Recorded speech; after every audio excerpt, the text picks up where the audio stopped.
अब हमारे यहाँ का नोट देने का भी अंदाज और आगे बढ़ गया। आएगा कोई बच्चा 100 रुपए तोड़ाएगा, 10-10 के लेगा, थूक लगाएगा उंगली पे, खटर खटर खटर खटर खटर खटर खटर खटर मशीन चल रही है ताकि सब लोग देखो मैं नोट दे रहा हूं। इसका मतलब क्या? कुछ लोग आएंगे तो गिन के देंगे 1 2 3 4। इसका मतलब क्या?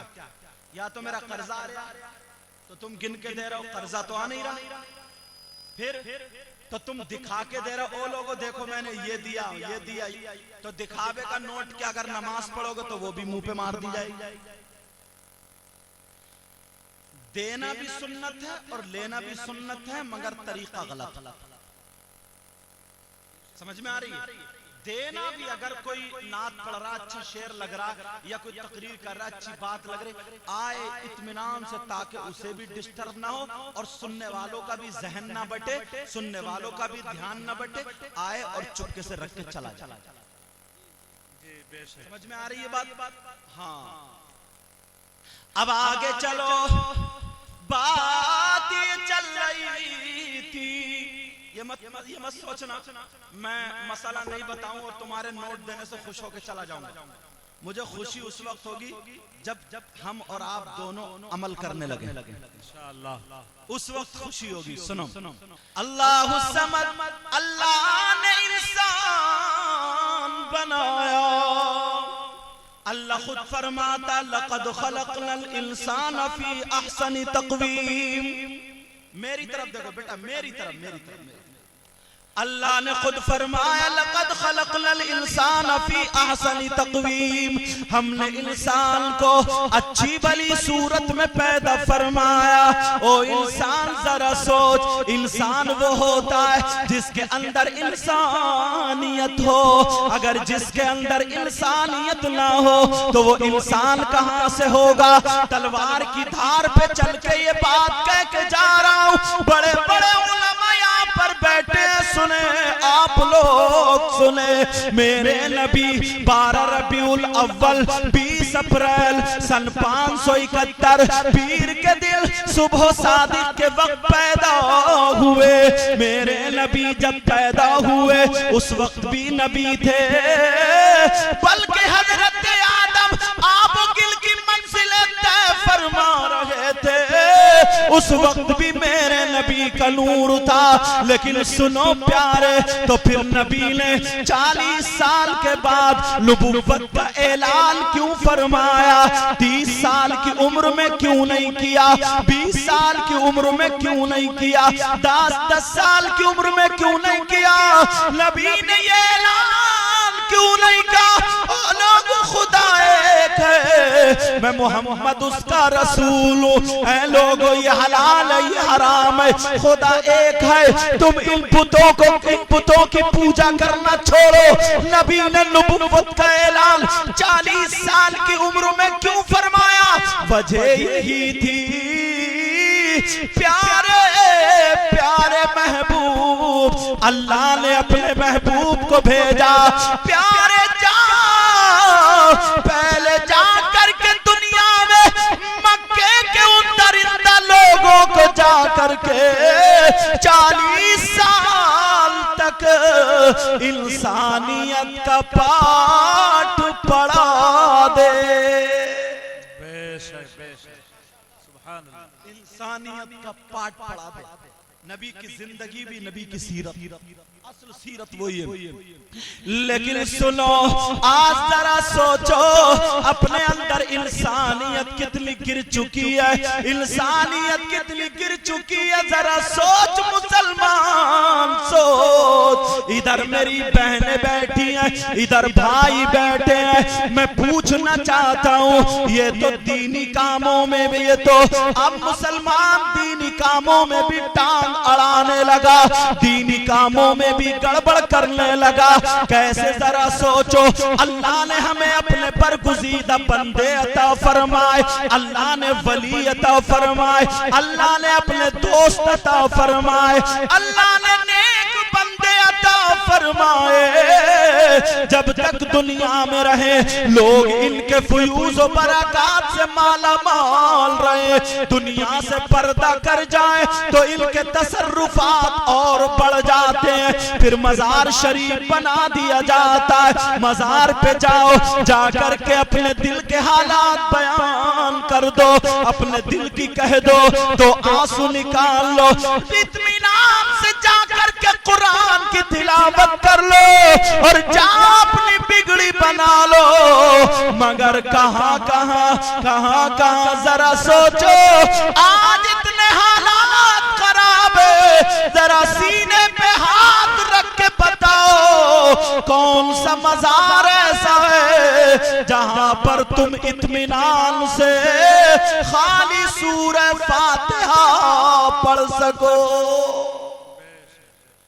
नहीं पढ़ सकते।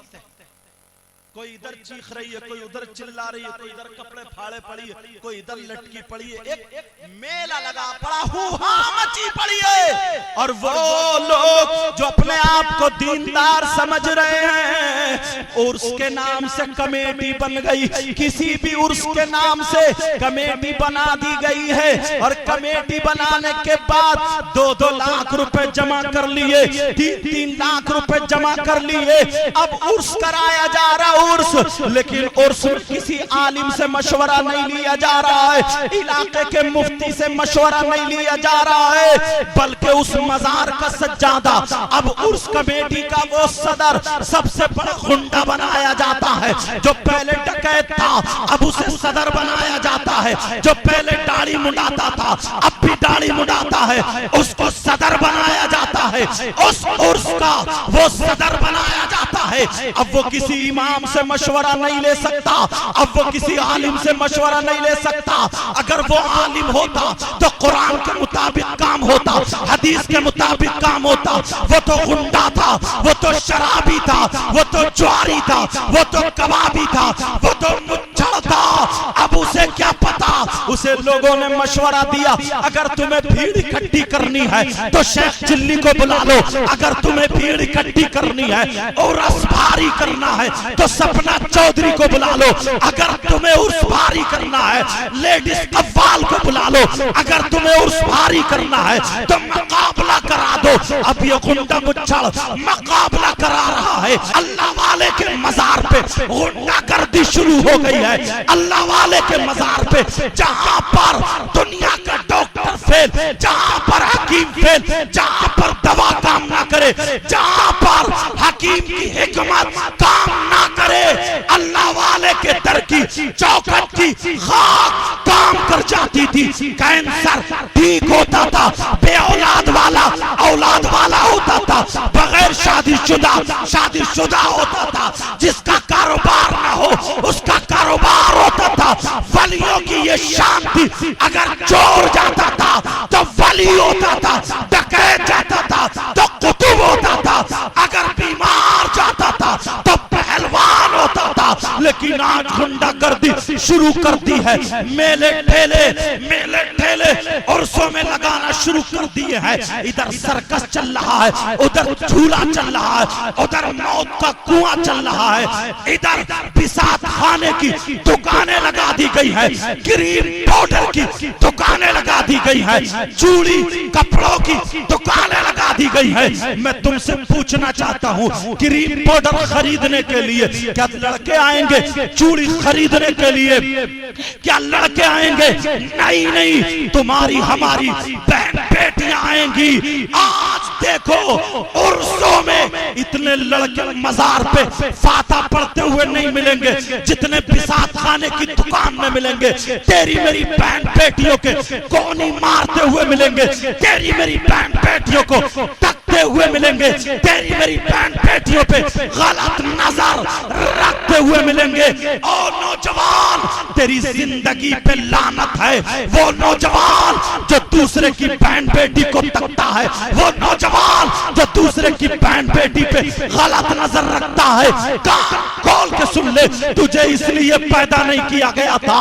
अरे वो पहले का नौजवान था जिस पे मुस्लिम तो मुस्लिम गैर मुस्लिम भी फख्र करते थे और कहा करते थे, यही बोला करते थे, अगर हमारी बेटियां सेफ हैं तो मुसलमानों के मोहल्ले में इसलिए ये नबी का गुलाम है, अपनी बेटी की भी हिफाजत करेगा और गैर मुस्लिम लड़की की भी हिफाजत करेगा। नारे तकबीर, नारे रिसालत, उलमाए अहले सुन्नत, मसलके आला हजरत हजरत अल्लामा मुफ्ती सैयद मुकीमुर रहमान साहब क़िबला, सीरत मुस्तफा, सीरत मुस्तफा, करामात औलिया, नारे तकबीर, नारे रिसालत। थोड़ा नारा मुख्तसर कर लो हजरत, नारा थोड़ा मुख्तसर कर लो। सुनो, अल्लाह अल्लाह कहां कहां पर रोगे, किस किस बात को आंसू बहाओगे, प्यारे में कहीं और नहीं, पड़ोस में नहीं, मोहल्ले में नहीं, हर माँ बाप अपने घर को झांक ले, मेरे नबी बयान फरमाते फरमाते चुप हो गए, आंखों में आंसू आ गए, सहाबा भी खामोश है, लेकिन दिल में सोचने लगे, शायद नबी को कोई तकलीफ है, मेरे आका को कोई परेशानी है, आज आंखों में आंसू क्यों है? तो सहाबा अर्ज करते आका क्या बात है? नबी ने फरमाया, मेरे जानिसारो, ओ मेरे चाहने वालों, कलमा पढ़ने वालों, मेरे नबी बयान उन लोगों के सामने फरमा रहा, ओ कलमा पढ़ने वालों सहाबा सुनो, मैं वो दौर देख रहा हूँ, मैं वो वक्त देख रहा हूँ, मैं वो जमाना देख रहा हूँ कि घर घर परेशान होगा, घर घर बीमारियां होगी, घर घर आफतें होंगी। अल्लाह अल्लाह साहब अर्ज करने लगे, आका क्या मतलब है?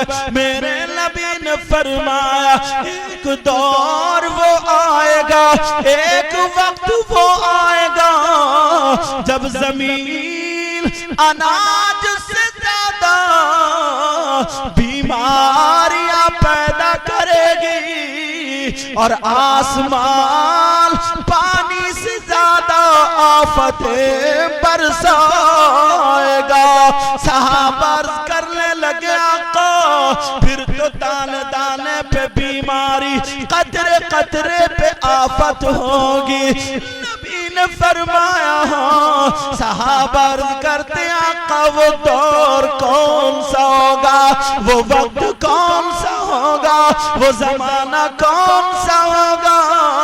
और मुलावाहन के गयूर मुसलमानों सुनो, या आने वाले आसपास वालों सुनो, मेरे नबी बयान फरमाते हैं, ओ मेरे जानिसार सुनो, वो वक्त वो होगा, वो जमाना वो होगा, वो टाइम वो होगा जब मर्द और औरतें बेहयाई करते करते घरों से बाहर निकल आएंगे और उस बेहयाई को अच्छा जाना जाने लगेगा। अब झांक के देख लो अपने घरों में, वही दौर आया है कि नहीं आया है? मेरी बहनें भी बैठी हैं, भाई भी बैठे हैं, वही वक्त आया है कि नहीं? तुम्हारे यहाँ शादी होगी, गारंटी से बता रहा हूं, अगर 50 लड़कियां उस शादी में, तो किसी भी अल्लाह की बंदी के सर पे दुपट्टा नहीं मिलेगा। यही बात देख लो अपने घरों में। अच्छा, माँ बाप तो बैरे गूंगे सुम बुकमुन सब ऐसे हो गए। बेटी यार बाप की गैरत पे मैं हैरत करता हूं।